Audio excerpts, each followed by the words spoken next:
So my name is Emmeline Kim. I'm a sophomore in geological engineering, and I'm just really excited that you're all here. This event actually sprung from a pretty dark place. After the tragedy that happened in Charlottesville, I was terrified. I was afraid to leave my house because I didn't know what I would do if I were confronted with hatred and violence like we saw in Virginia, and I feared for my safety. But when I reached out to my friends in the mines community, I got nothing but love and support and respect from them. So I realized that I'm really lucky to belong to this community where we all love one another, support one another, and we stand against hatred and violence.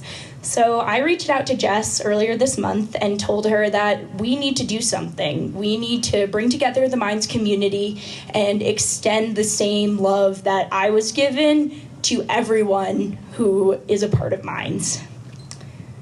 So we are gathered here because we believe in the value of our community, because we believe that our differences enrich our lives and make us a better as a whole.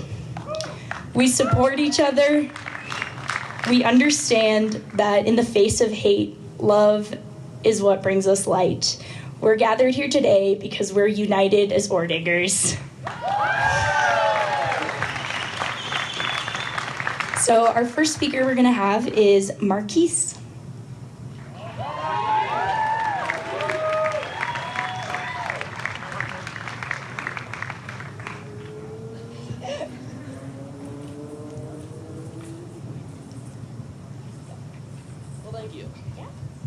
Wow, there's so many people.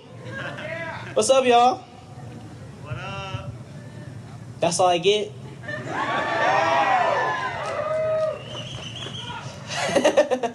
All right, hold on. I promise I have a speech. Let me find it really quick. Okay. So throughout this speech, there's humor. Well, I think it's funny, so I'm going to ask that you guys laugh whenever I attempt to make humor. Can you do that? Yeah. Perfect. All right, let's get it started. So I come from Aurora, Colorado. Aurora, like he knows, is about 35 minutes from where we're standing right now. If you're driving, as long as it's not between 4 and 6 p.m. Yeah, you guys got it. All right. The city just recently received the Cultural Diversity Award from the National League of Cities. They have a lot of black people there. I am the current president for the National Society of Black Engineers. They also have a lot of black people. Needless to say, I've spoken with plenty of people who are incredibly angry at the current events of this country. I've spoken to people who are incredibly saddened by the current events of our country. And to be honest, I've spoken with people who don't have the slightest idea of the intolerable magnitude of the current events of this country. Through these conversations, I've realized something.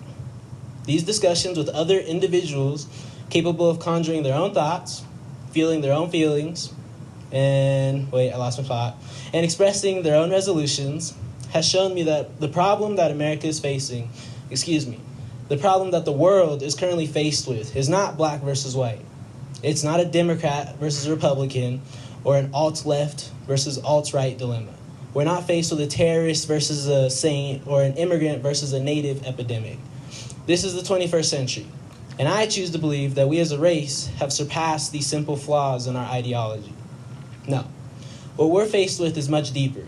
I mean, just look around. Talk to the person next to you. People are changing. The world is changing. Our beliefs about the world, the emotions we feel for those outside of our family, and the way we express those emotions. I mean, even the way we impart information at prestigious universities like Mines, it's all changing. What we're faced with is a consciousness shift. Thanks to the age of technology, we are far more connected, and have finally decided that we value ignorance no longer. Rather, we choose to seek transparent, honest wisdom. Collectively, the world cries for the dethroning of discrimination and injustice, as we work to replace these previously integral pillars with collaboration and equity. Yes, as we've seen, there's resistance to this shift. There's always resistance to important change. Think about it this way. A new parent, tired of wiping their baby's butt, encourages, sometimes begs, their child to use a toilet. The child, confused as to why they have to change their habits, and in some cases just despite the parent, resists. We must be ready to meet this resistance with a determination of our own. We must be ready to meet this resistance with a love of our own. But not a passive, love conquers all type of love. No, I'm referring to an active love. In the case of the begrudging child, the parent does not say, "Oh, I love the rascal. He'll stop peeing on himself one of these days." No. Wait. I promise that's not it. Okay, I got it. No. The parent takes active, determined, and loving steps to show the child new habits, better habits for all of those involved. As a community, and especially as individuals, we must be ready to do the same. When we are faced with ignorance or hatred or fear, it's our responsibility to stand up to it with wisdom and collaboration and love. Throughout my 2 years at Mines, there has never been a lack of shared wisdom. There's never been a lack of collaboration. There's never been a lack of love. Admittedly, at times I doubted my place in this community. As a freshman, it's incredibly easy to wander this small yet limitless campus and feel neglected, to feel alone. But after a semester, okay, maybe 2 semesters, I realized that it wasn't the campus that evoked these emotions. I brought this outlook on life with me from Aurora, where there's all those black people, to Mines. When I looked at the smiling faces on campus, I didn't see genuine, loving smiles. I saw cynical, aloof smiles. But that's what I saw in Aurora as well. The world does have hate in it. The world does have fear in it. I myself have experienced the injustice, prejudice, and fear that resides in society, as I'm sure many of you have as well. But more often than not, I've experienced the love that resides in the world. People giving to me when they have no obligation to, people supporting me when they have no reason to, people loving me because that's the human thing to do. I would love to leave you all with a poem. This is a poem written by the illustrious Maya Angelou, entitled "Touched by an Angel." Listen to it and take what you will. We, unaccustomed to courage, exiles from delight, live coiled in shells of loneliness until love leaves its high holy temple and comes into our sight to liberate us into life. Love arrives, and in its train come ecstasies, old memories of pleasure, ancient histories of pain. Yet, if we are bold, love strikes away the chains of fear from our souls. We are weaned from our timidity in the flush of love's light. We dare be brave, and suddenly we see that love costs all we are and will ever be. Yet it is only love which sets us free. Thank you.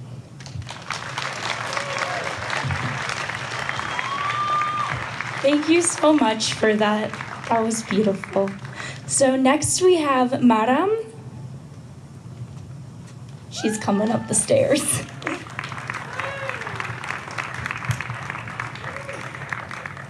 Hello everyone, I'm Maram Al-Saif and I'm the Vice President in the Muslim Students Association.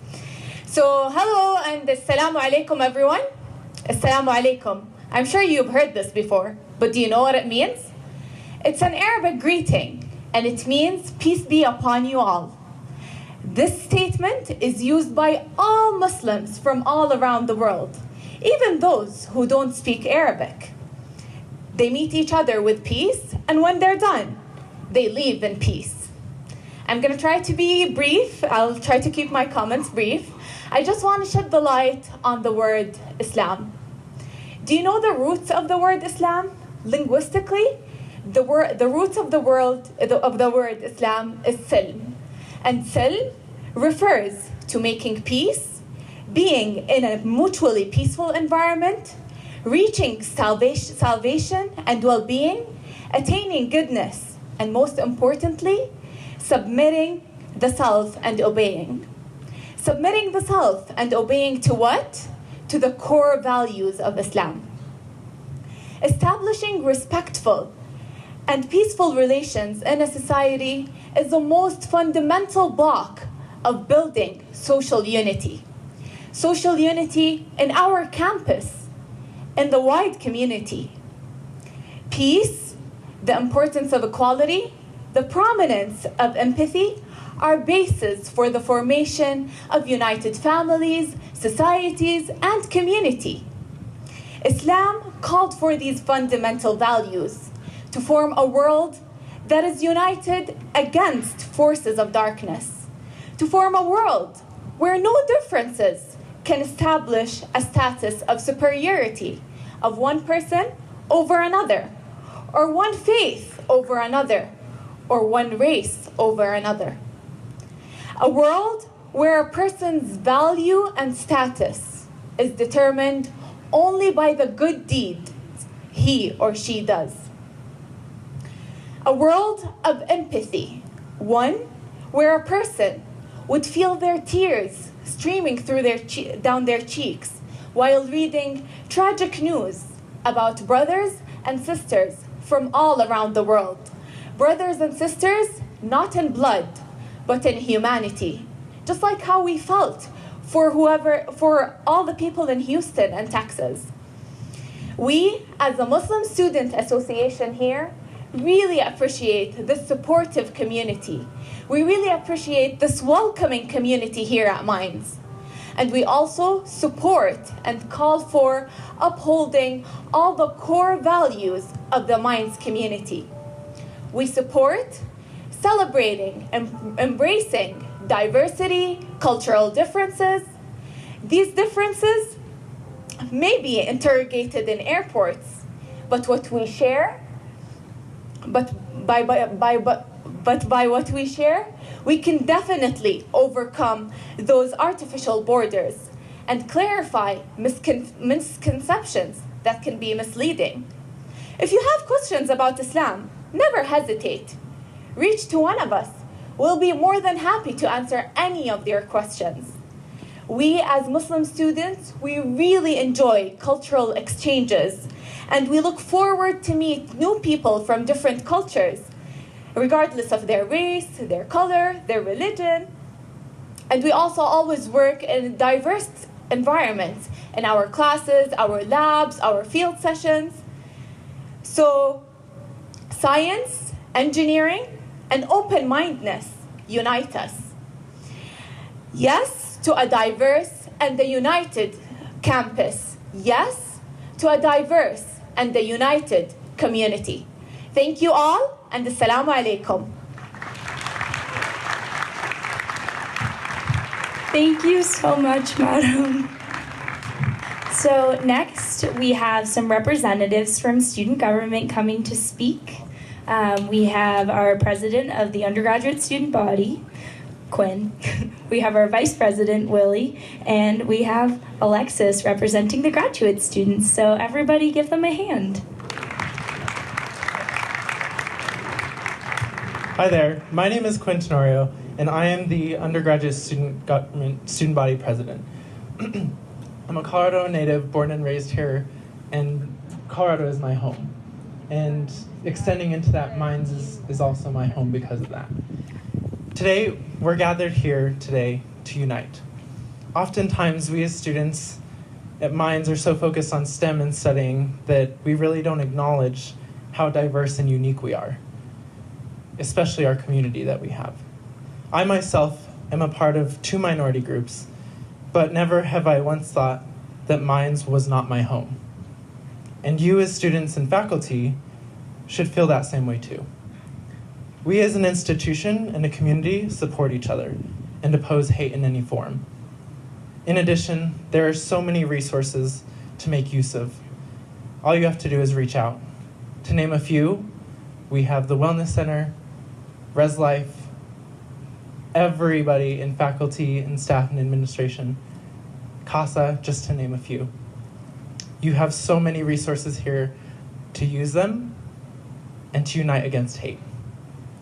No matter who you are or what background you come from, you're welcome here at Mines.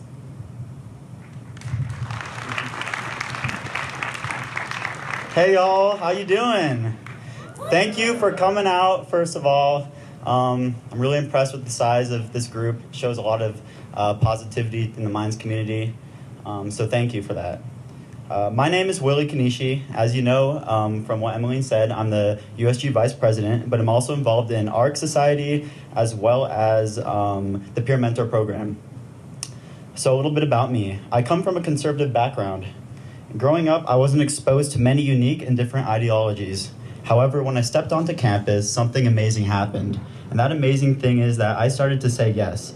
I said yes to joining clubs and organizations, yes to meeting new people, but most importantly, I said yes to accepting all. I opened my mind and heart and found a whole lot to love and cherish about in others and in my school. So before coming to Minds, my grandpa gave me an article by Arthur Gordon. This article highlighted some life morals and characteristics to live by.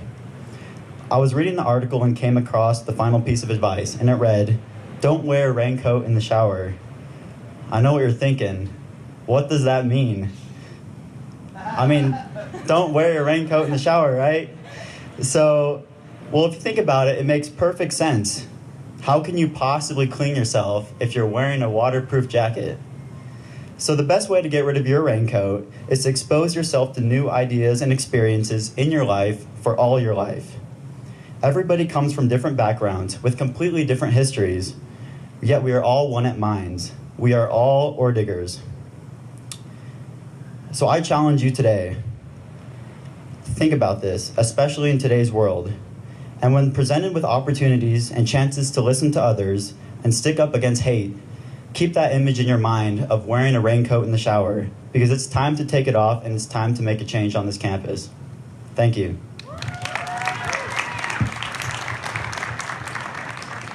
Bonjour, ni hao, ni mzumyang, salam alaikum, privyet, huindach, hi, and I could go on like this. For me, it's very disturbing to see that people are not going together, are kind of putting an etiquette, some cliches on different people from different culture, different backgrounds. It's now the seventh country I can call home, and I ended up here in a small grad student office where basically there's more international students than Americans actually.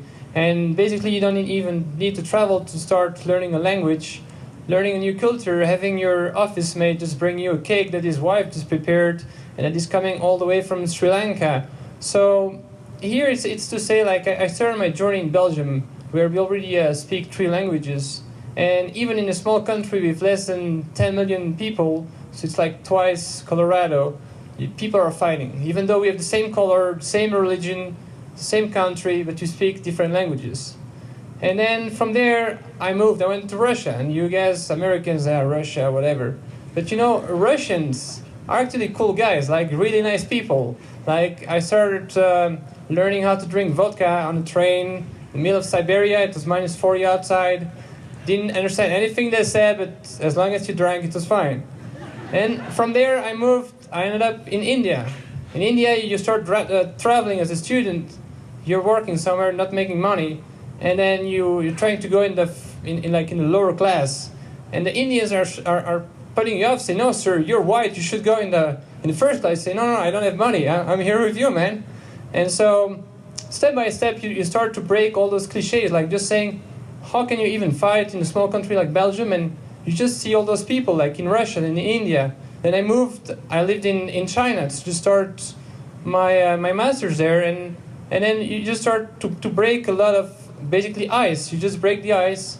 You start to say basically we're all together. We all like basically to drink beer. We all like to watch some movies. We all cry the same way. You all call your mom the same way. And basically meeting people from different continents, different countries. We are all like young and full of hope, and it's by time and time we lose hope by looking some stupid media. So I would just say, take your TV, throw it out. You don't need it. Just go out, meet new people. Never be afraid of any stranger on campus, anyone around, and maybe it's going to be your friend, and one day you're going to end up in Sri Lanka eating that cake in Sri Lanka. So my message is basically coming from this singer, Jack Brel, who is a Belgian singer. He sang the song Amsterdam, and he was the one saying that we basically all cry the same way. That's what I would say. We are all the same. We all have the same feelings, and so we should all unite together and go forward and discover the world and stay together. So thank you.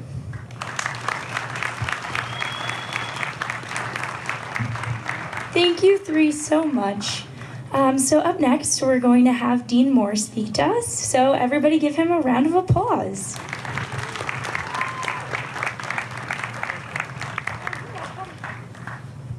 Thanks, Emmeline. Thank you all for coming out, and thank for the speakers before. They've all had some really great things to say.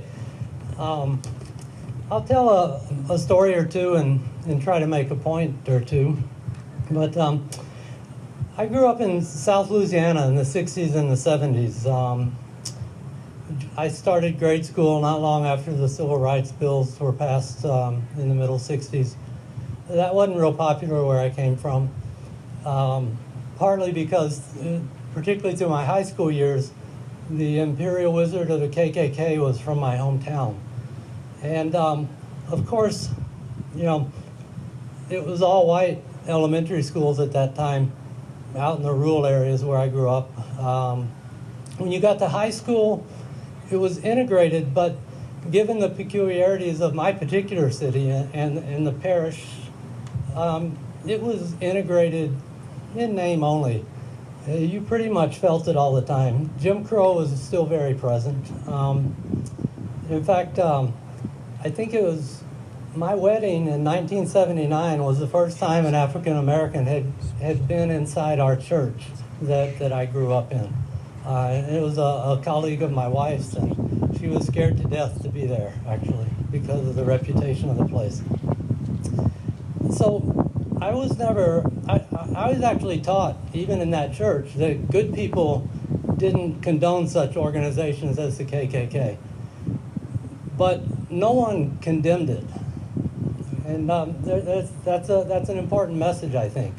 And so for many, many people in the world of my youth, that was all we knew. I went to LSU for college, a little more diverse, so we had some international students there. I was an undergrad. You had integrated LSU at that point, but it was still the Deep South.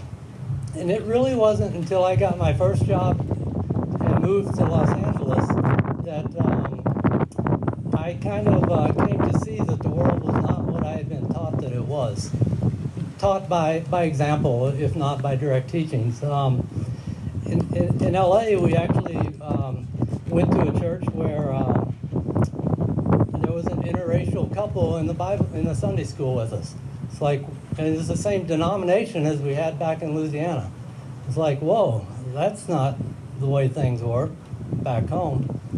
In LA, in that first job, my first office mate was a woman engineer. Mentors in my life earlier, that was not something that they actually even condoned. How could there be a woman engineer? I say, well, but there is, and actually she's really good. So moving to the big city was taking my raincoat off in my formative stages, to echo a previous speaker. I met Hispanics who were engineers. I rubbed shoulders with more people. And it actually made my wife and I pretty uncomfortable. It was also releasing and invigorating. Because what had happened is I had moved from a closed world, right, to an open one, or a more open one. I mean, LA was no bastion of perfectness, for sure. We have to try to block this here. But without those exposures in my early 20s to more diverse people, to an environment where there wasn't the same comfort zone of a privileged white person from the Deep South, I wouldn't have had a chance to grow in my understanding of how all people have value. So I just found this today, which tells you how far ahead I prepare. There was a newsletter from NJIT, one of our sister schools, that was forwarded to me, and there was a quoted piece in there in the newsletter from syndicated columnist David Brooks. He was writing about the events in Charlottesville, and he wrote that the fanaticism associated with bigotry and hate is caused by a breakdown of intellectual virtue, a breakdown in the ability to face evidence objectively, to pay due respect to reality, to deal with complex truths. And he goes on to say, uncertainty and anxiety throw you off the smug island of certainty and force you into the free waters of creativity and learning. And the writer of the newsletter went on to say that this last point is very important. He noted that arrogance, which drives ignorance, is the enemy of learning. And I think this is key. We have to battle hate. We have to condemn neo-Nazis and KKK and call out people like the writer of the so-called Google letter. Because if we let them win, they will force us into a stagnant society. A society that has no social justice and where everybody just sits arrogantly, ignorantly in their comfortable bubble and they stop learning. And then I want to go on to say that if we all stop learning, if people stop learning, Minds can't achieve its mission. Minds Faculty Senate last year issued an aspirations and values statement. And in part, it said, "We, the academic faculty of the Colorado School of Mines, aspire to foster a community of shared values united by our commitment to a common mission of educating and inspiring students, advancing knowledge, and promoting the common good for our planet, for our global community, through our actions, ideas, and impact." In my opinion, we can't achieve that mission. We can't promote the common good for our planet and our global community unless we have all the help we can get. There's a line in a Dylan song that I like. I like to throw out these little pithy sayings. The line says, "The pump don't work because the vandals took the handles." Well, we know as engineers that systems are greater than the sum of the parts, typically. And without all the parts, the systems don't work. And I see as an interpretation, hate groups are trying to take the handles. And if we let them, the world is not going to work, right? So society today has lots of problems, and we can't solve them with the current state of knowledge. We've got to learn new things. We've got to invent new technologies. We've got to discover more about the world to be able to solve the problems in front of us. And that includes learning about ourselves and learning about people. So we've got to keep learning to make the world better. And if we sit around in our islands of certainty, we're not going to, and ignore all the parts, we're not going to be able to keep the system running, and we're not going to be able to keep learning so we can solve those problems. So I'll just close to say that lately I've been going around talking about the idea of socially responsible engineering, and to pretty much anybody who's listening. And one of the things that I like to say is that a socially responsible engineer understands you can't do engineering in a vacuum. In your career, you're going to work for the students among you, and the professionals here already know this. You're going to work with all manner of contributors, from doctors to lawyers to anthropologists to social workers to city planners and many more. And you're going to encounter and work with all manner of people of different race, people with different religious beliefs than yours, people from different countries, different gender identities, people with different sexual orientation, people with different physical and mental abilities, different social and economic backgrounds. The successful engineer, the successful citizen of the world knows that we need all kinds of people with all different skills to get a job done. And a socially responsible engineer is going to honor all those diverse contributors because they know that people are equally smart and everybody has something to offer. And with that, I'd like to then encourage you to embrace the diversity of the world. Try to fight the hate. Bring in the people that you need to help you get done the impact on the world you want to make. And if I'll just end with another song quote, says, "Come on, people now, smile on your brother. Everybody get together, try to love one another right now." Thank you. Thank you so much, Dean Moore. So now if you could all give an applause to our final speaker, President Johnson.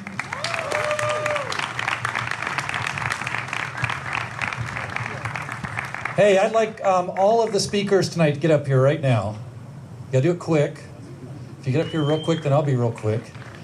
Crescent's already here, so we're set with that.